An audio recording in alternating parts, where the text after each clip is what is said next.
Assalamualaikum warahmatullahi wabarakatuh. Jumpa lagi dengan Enjoy Channel, channel yang membahas berita teraktual, terhangat, dan sedang menjadi perbincangan publik. Sahabat Enjoy Channel, kali ini yang akan kita bahas mengenai Forum Ulama se-Jawa Tengah. Ini audiensi rapat dengar pendapat dengan Komisi 3 DPR RI, di mana dalam rapat itu pihak para ulama ini meminta dibebaskan Habib Rizik Syihab.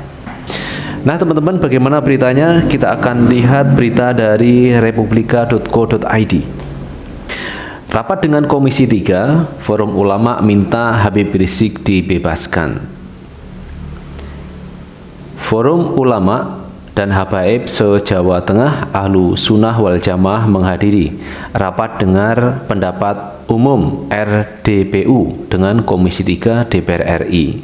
Salah satu aspirasi yang disampaikan dalam pertemuan tersebut, para ulama meminta Habib Rizik Syihab dibebaskan tanpa syarat. Itu permintaan dari ulama se-Jawa Tengah, teman-teman. Forum Ulama se-Jawa Tengah minta kepada Komisi 3 DPR RI untuk membebaskan Habib Rizik Syihab. Kami sampaikan dengan berat hati, tetapi ini membawa nama baik dari wakil rakyat, terutama Komisi 3. Maka perlu direspon dan diklarifikasi. Kami harapkan bahwa Al-Habib Rizik Syihab supaya tetap dibebaskan secara tanpa syarat, ujar perwakilan ulama dari Semarang Ahmad Raufik di Komplek Parlemen Senayan, Jakarta, Senin 6 Desember 2021. Awalnya, Ustadz Raufik mempertanyakan soal apakah proses hukum yang dialami Habib Rizik itu berbeda dengan proses hukum pada umumnya. Karena itu, ia meminta agar proses hukum ini bisa diklarifikasi oleh Komisi 3 DPR. Jadi mempertanyakan proses hukum Habib Rizik, teman-teman. Hal senada juga disampaikan perwakilan ulama dari Sragen, Abdul Rauf. Ia mengatakan kedatangannya para ulama ke Komisi 3 tidak melihat siapa Habib Rizik Syihab. Terlepas dari kekurangan dan kelebihannya, ia menganggap diskriminasi terhadap para ulama tidak dibenarkan. Ini memang para ulama dari Jawa Tengah ini mendatangi Komisi 3 karena Komisi 3 DPR RI itu adalah bidang hukum, teman-teman. Bagaimana Komisi 3 DPR RI itu melihat kasus Habib Rizik? Karena ada ulama yang mengatakan ini Islamofobia, ini diskriminasi, dan tentu mereka punya argumentasi kuat terkait itu. Lalu bagaimana dengan sikap anggota DPR Komisi 3 ini? Oke, kita lanjutkan, teman-teman. Selain itu, ia juga mempertanyakan seberapa parah kesalahan Habib Rizik yang dipidana usai menyebut kondisi kesehatannya saat menjalani perawatan di Rumah Sakit Umi Bogor. Ia khawatir ada banyak ulama-ulama lain dengan kondisi yang serupa terkena proses hukum seperti yang dialami Habib Rizik. Kami mohon bahwa anggota DPR RI Komisi 3 wajib hadir dalam masalah ini, wajib hadir untuk memberi sumbangsih terhadap posisi yang saat ini dialami oleh beliau, ujarnya. Anggota Komisi 3 DPR Asrul Sani mengatakan beberapa fraksi telah menyampaikan sejumlah pandangan terkait kasus Habib Rizik kepada penegak hukum dan pemerintah. Namun, Asrul menyebut ada hal-hal yang tidak bisa disampaikan secara terbuka. Asrul mengatakan upaya tersebut dilakukan dalam upaya menindaklanjuti aspirasi terkait kasus tersebut. Kami yang di Komisi 3 dalam batas kewenangan konstitusional yang ada pada kami tentu juga melakukan ikhtiar semuanya.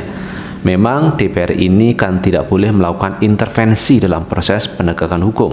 Tetapi sebagai sikap-sikap politik tentu ini kita sampaikan, ujarnya. Itu, teman-teman, pendapat dari Komisi 3 Asrul Sani ketika ada para ulama ini menyampaikan pandangannya terkait Habib Rizik Syihab.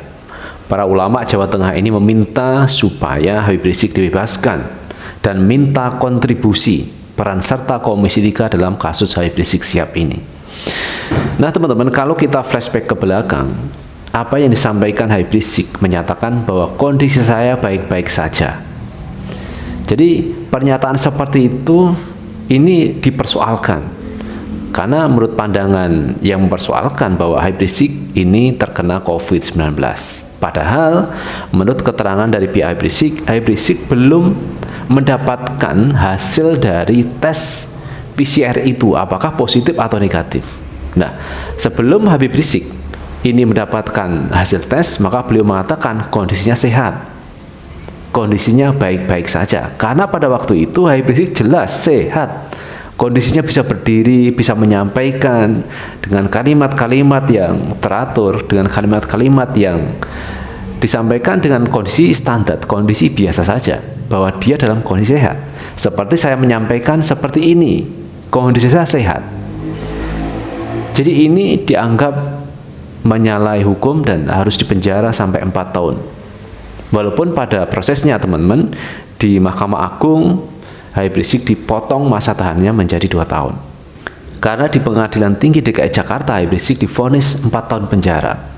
Kemudian mengajukan banding di Mahkamah Agung ini dipotong 2 tahun. Sehingga Habib Rizik harus menyelesaikan 2 tahun penjara. Nah, ini menurut para ulama tidak layak Habib Rizik dipenjara. Atas ucapannya mengatakan bahwa kondisinya sehat baik-baik saja. Apakah ini salah? Nah teman-teman, kalau kita boleh ilustrasikan, sebenarnya bicara dalam kondisi baik ini kan menjadi adab umumnya orang Indonesia, orang Timur. Ketika bertemu teman, ditanya bagaimana kabarnya? Kabarnya baik-baik saja, sehat-sehat saja. Padahal belum tentu orang yang mengatakan itu sehat. Misalkan dia punya penyakit kanker, tipes, emah, dan sebagainya. Sebenarnya kondisinya tidak sehat sebenarnya, tetapi secara fisik dia itu sehat. Dia mengatakan baik-baik saja. Tetapi kalau dites, ini punya penyakit kanker, punya tipes, punya emah, berarti dia berbohong mengatakan bahwa dia sehat. Padahal setelah dicek dia sakit. Nah, kalau seperti ini yang terjadi, maka akan banyak orang yang dipenjara mengatakan bahwa kondisinya sehat baik-baik saja. Jadi apakah layak Habib Rizik dipenjara dengan mengatakan kondisi saya baik-baik saja, sehat-sehat saja, 4 tahun penjara? Karena setelah itu ditemukan hasil tes beliau terkena COVID-19. Setelahnya itu, teman-teman, bukan pada waktu Habib Rizik mengatakan beliau dalam kondisi sehat. Karena hasil tesnya itu belum keluar, maka Habib Rizik mengatakan sehat. Apakah itu salah? Inilah yang dipertanyakan oleh banyak orang, oleh para pendukung Habib Rizik, oleh para pengacara. Apakah itu salah? Kalaupun salah, masa dihukum penjara sampai 4 tahun, dipotong 2 tahun, tinggal 2 tahun. Kemarin kita juga melihat teman-teman, ada orang yang diwawancarai oleh Pak Karni Ilyas mengatakan apa yang disampaikan Habib Rizik itu mengandung fitnah, katanya fitnah, dan menimbulkan keonaran, kegaduhan. Kemudian dibantah oleh Ustadz Haikal, apa yang disampaikan Habib Rizik itu bukan fitnah. Siapa yang difitnah?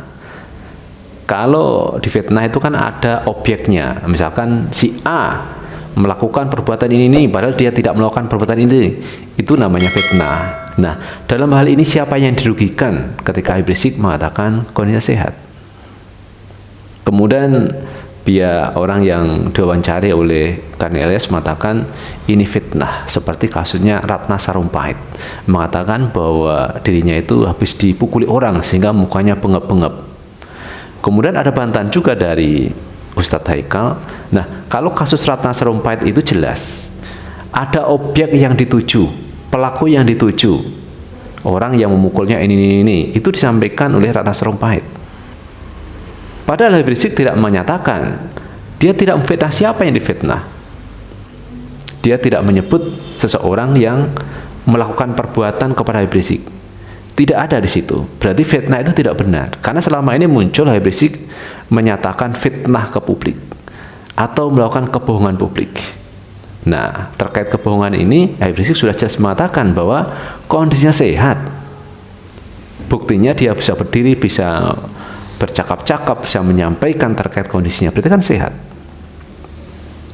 Jadi di sini teman-teman ada perbedaan pandangan, walaupun secara hukum sudah jelas Habib Rizik itu dinyatakan salah. Padahal ada argumentasi yang mengatakan Habib Rizik itu tidak melakukan kebohongan publik karena Habib Rizik menyatakan benar beliau sehat. Dan kemudian ada pernyataan lagi bahwa apa yang disampaikan Habib Rizik ini menimbulkan keonaran. Bukti keonarannya di mana? Di media sosial, terjadi pro dan kontra. Nah teman-teman, kalau kita bicara keonaran seperti pro kontra di media sosial, setiap hari itu muncul keonaran. Kasusnya Vanessa Angel dan Bibi Ardiansa itu. Jadi dua orang ini mengalami kecelakaan, kemudian meninggalkan Gala, kemudian ada harta warisan. Ini yang dipersoalkan antara Pak Faisal dan Dodi Sudrajat, ayah Vanessa Angel. Nah ini heboh luar biasa teman-teman di media sosial. Apakah ini dianggap kegaduhan? Karena setiap hari ini akan muncul berita-berita kehebohan di media sosial itu. Dan ini adalah eranya era digital, dan semua orang bisa mengatakan sesuatu di media sosial itu. Ada yang pro, ada yang kontra. Nah, apakah ini dianggap kegaduhan?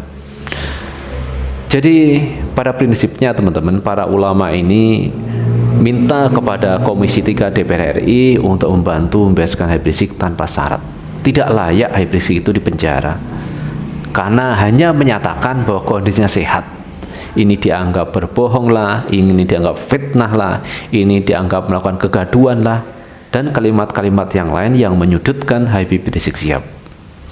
Itu teman-teman prinsip dari ulama, forum ulama se-Jawa Tengah, audiensi dengar pendapat dengan Komisi 3 DPR RI minta supaya Habib Rizik dibebaskan.